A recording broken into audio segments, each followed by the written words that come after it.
It is the year 1180.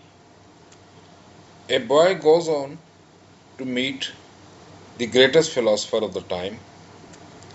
The lad explains to the philosopher the limits of reason and logic. The conversation leaves the aging philosopher at his wits' end. The boy grows up to become one of the greatest mystics of all times, known as Ibn Arabi, while the philosopher whom he left perplexed was Ibn Rushd or Averroes.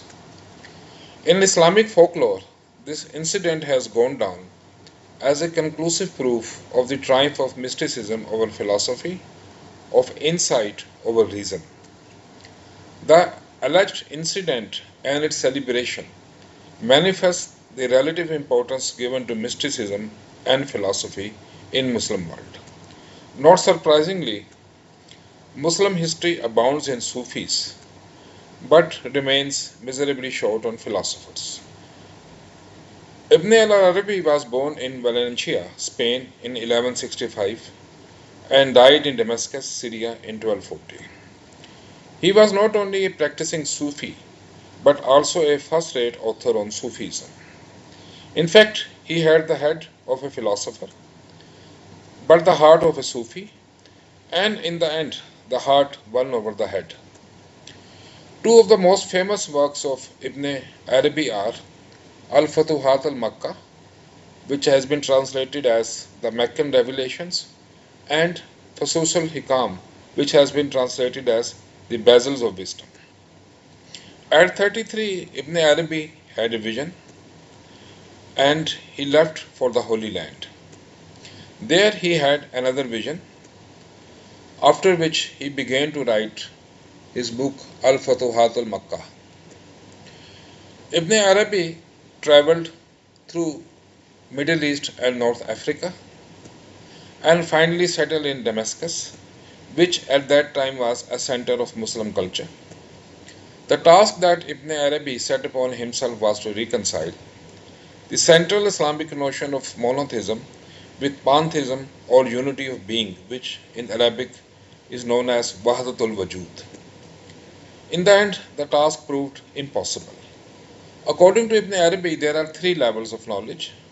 At the lowest level is rational knowledge, then at the higher level is empirical knowledge, and the highest knowledge is inner knowledge, gnosis or marifa in Arabic. The main purpose of rational knowledge is to realize the limits of reflection.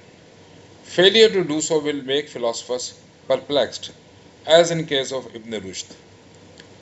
The inner knowledge is available only to prophets and saints. Saints, according to Ibn Arabi, are prophets' spiritual heir. Corresponding to the three levels of knowledge, there are three kinds of worlds. At the lowest is the world of bodies or the physical world. Then the higher world is the world of imagination. And the highest world is the world of spirits. For ordinary people, the world of imagination is active only in dreams.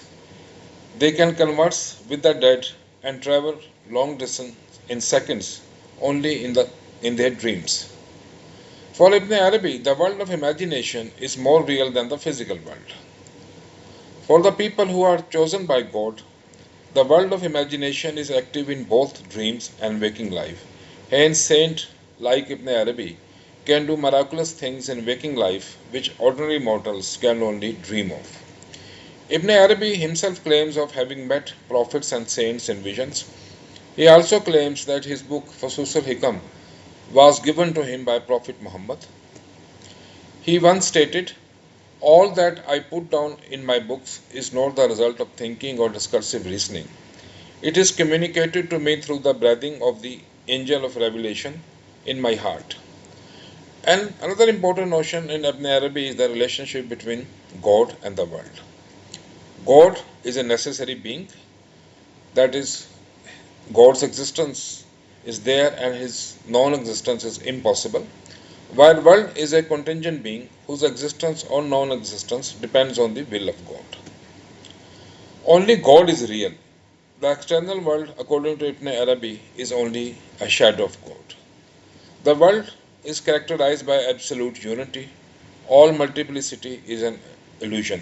Therefore, according to Ibn Arabi, all is one. Now, according to Islamic notion of monotheism or Tawheed, there is no God but Allah. However, Ibn Arabi goes one step forward and says there is nothing in existence but Allah. In fact, Ibn Arabi's view of the unity of being resembles closely the Hindu notion of Brahman.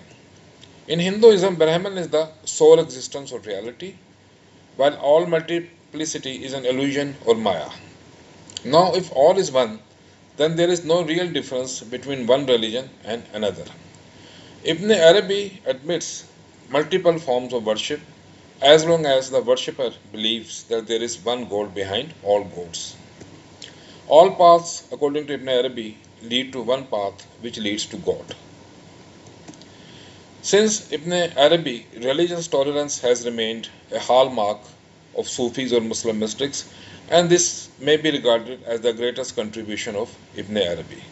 I trust you like this video. If that is the case, please subscribe to my channel Wisdom of Life. Thanks for watching.